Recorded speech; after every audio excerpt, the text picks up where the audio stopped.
Bem, galera, prazer. Aqui é o professor Cleiton do Exatas, né? Professor de Química. Vamos resolver os itens aí de 42 a 45. Os turistas que vieram a Brasília durante a realização da Copa das Confederações do Mundo encontraram duas situações em comum. A maioria das cidades sedes tem altitude entre 1.000 e 1.200 metros, que torna o ar rarefeito e a umidade relativa do ar bastante baixa.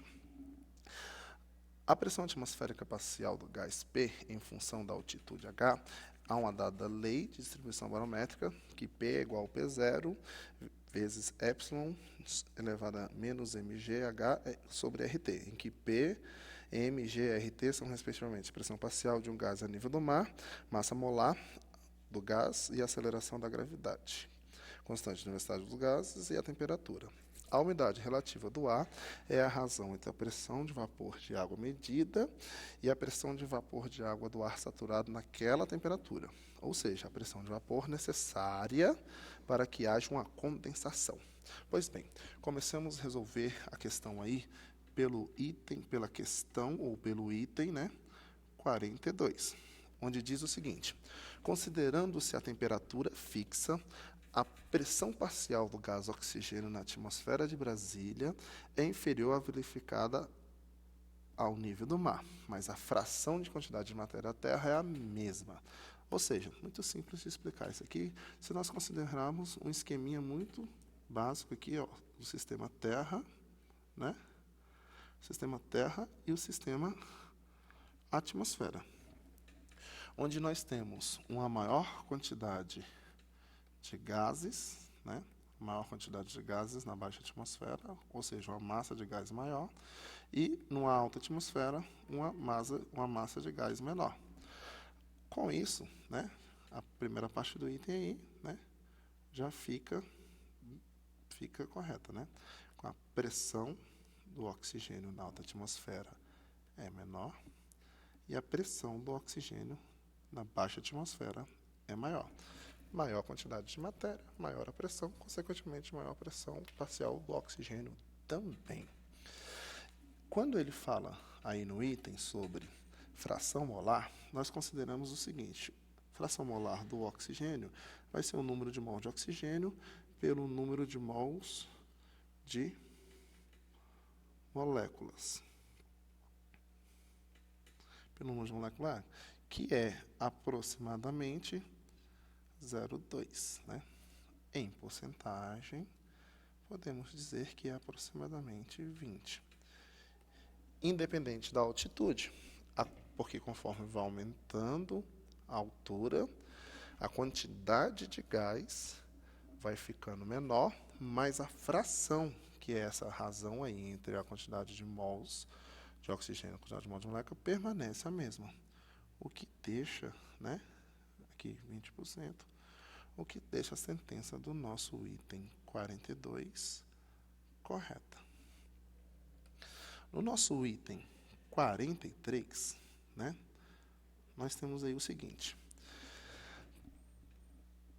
para a dada pressão de vapor de água medida do ar atmosférico, a umidade relativa do ar será maior quanto mais elevada for a temperatura.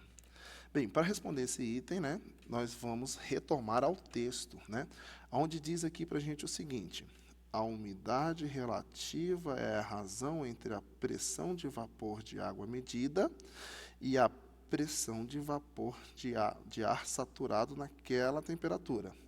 Ou seja, o texto está nos dizendo o seguinte, né, que a umidade é igual a pressão, é igual a razão entre a pressão de vapor medida